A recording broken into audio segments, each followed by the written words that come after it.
भारत सरकार से? पहले तो इन पड़ोसियों जो यहाँ पे शहीद हो गए उनके परिवारों से कहूँगा, उस नई दुल्हन से कहूँगा जो 6 दिन पहले शादी हुई थी, उस बच्चे से कहूँगा जिसने अपने बाप की लाश को देखा खून से लपटे हुए। हमने भी रोया है जितना आपने रोया है। हमने भी खाना नहीं खाया, नींद नहीं आ सकी। क्या ऐसे दरिंदे आज भी हैं जो इंसानियत का कत्ल करते हैं? जो इंसान नहीं है वो दरिंदे हैं। वो कहते हैं अपने आप को मुसलमान कहते हैं, मैं समझता हूँ बिल्कुल मुसलमान नहीं है, वो शैतान है, वो इब्लीस की औलाद है। और इन लोगों से, उनके परिवारों से कहना चाहता हूँ, हम आपके साथ हैं इस गम में। हर कोई, न सिर्फ जम्मू कश्मीर का, न सिर्फ भारत का, मगर वो सारे देश जिन्होंने आतंकवाद देखा है, उनके साथ उनकी हिमायत है।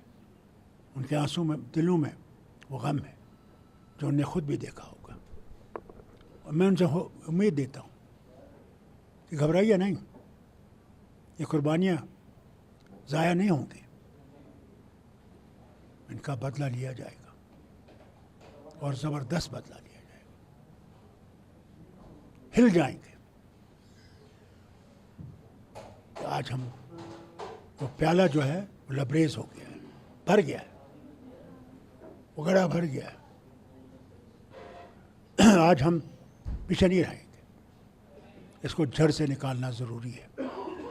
तब मैं समझता हूँ उनकी आत्माओं में शांति आएगी। यहाँ बहुत शहीद हुए, 35 साल हम यही देख रहे हैं, बेगुनाहों को मारा गया और समझते थे कि इसे वो जीत जाएंगे। आज तक नहीं जीते, आगे भी कभी नहीं जीतेंगे। ये कहना बहुत आसान है। इंडस वाटर ट्रीटी जब बनाई गई थी, उसमें हस्ताक्षर हुए थे, जम्मू कश्मीर के अवाम को उसमें नहीं लिया गया। सबसे ज़्यादा नुकसान अगर इस इंडस वाटर ट्रीटी से हुआ है वो रियासत जम्मू कश्मीर को हुआ है। हम कोई भी बिजली घर नहीं बना सकते जब तक उनकी इजाज़त नहीं आए। हम कोई पानी वहाँ से निकालने, एक बाल्टी निकाल सकते जबकि उनकी इजाज़त हो। हमारा विंटर कैपिटल है जिसे जम्मू कहते हैं, पानी से महरूम है। मैंने पहली हुकूमत में कोशिश की थी कि वहाँ का पानी वहाँ के लिए लाया जाए।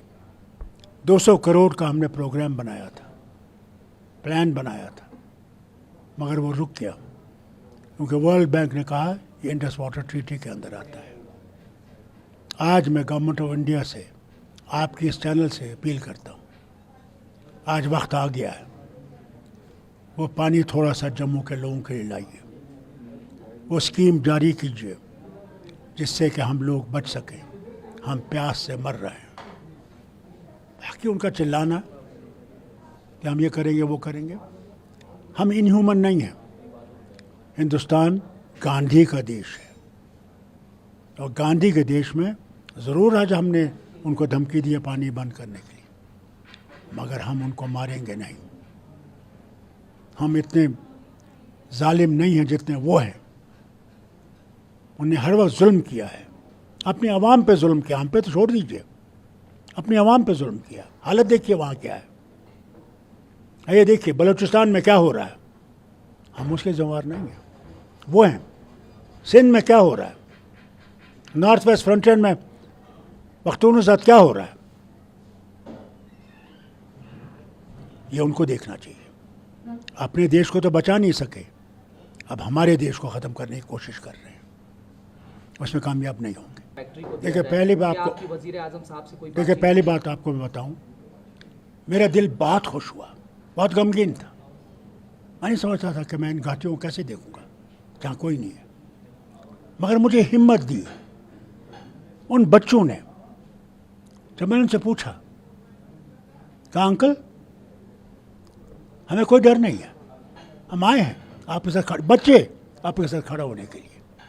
इससे बड़ी बात और क्या हो सकती।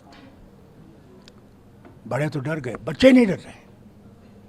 यही मैं देश से कहता हूँ, आइए और उन आतंकवादियों को और उस मुल्क को जवाब दीजिए।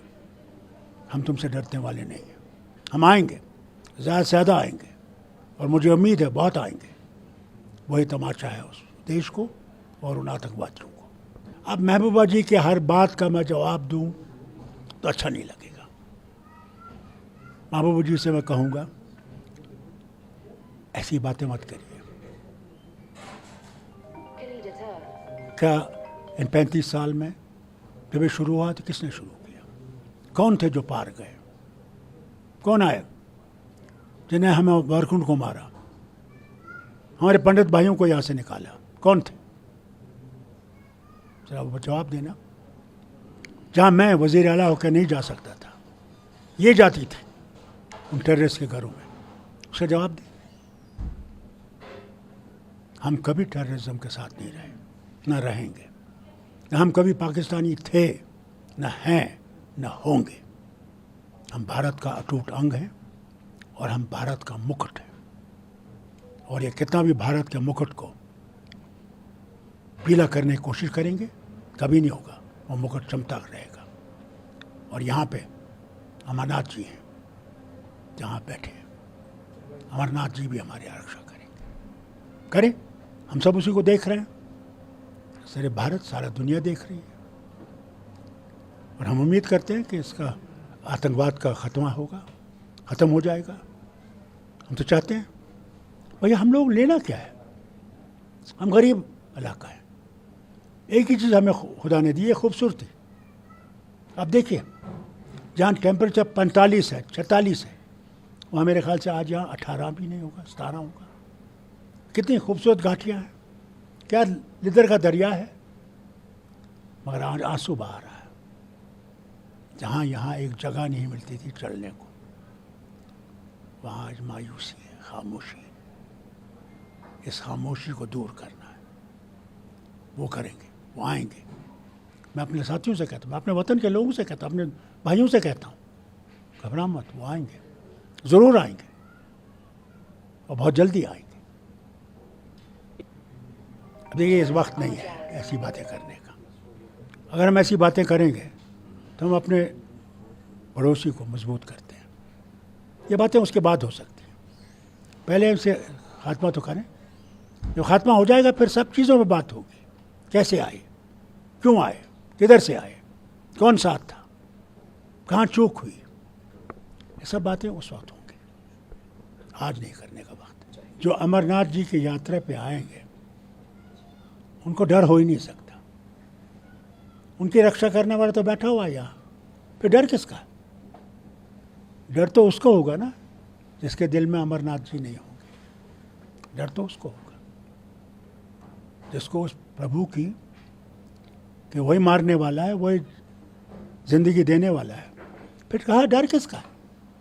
घर में बैठ के भी इंसान मर सकता है, कुर्सी पे बैठ के मर सकता है, रास्ते पे चल के मर सकता है। अरे भैया आओ, दर्शन करो, बाबा के दर्शन करो, आओ, भोले बाबा के दर्शन करो, आओ आओ, आ जाओ, ज़्यादा से ज़्यादा आओ।